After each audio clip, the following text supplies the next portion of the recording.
வணக்கம். நெருப்பு தமிழன். அமெரிக்காவும் 30 நாள், கனடாவும் 30 நாள்.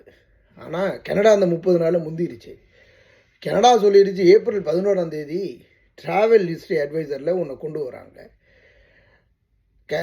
கனடாவிலேருந்து அமெரிக்காவுக்கு வரக்கூடியவங்கெல்லாம் 30 நாள் தான் இருக்கணும். அதுக்கு மேலே இருந்தீங்கன்னா பஞ்சாயத்துப்பு அப்படின்னு சொல்லிட்டாங்க. அதற்கப்புறம் நீங்கள் கஸ்டம்ஸ்லேயோ அல்லது இமிக்ரேஷன்லேயோ நீங்கள் ரிப்போர்ட் பண்ணி ஆகணும். அதற்கான ப்ரூஃப் ஆஃப் டாக்குமெண்ட்ஸ் கொடுக்கணுங்கிற ஒரு சட்டத்தை கொண்டு வராங்க.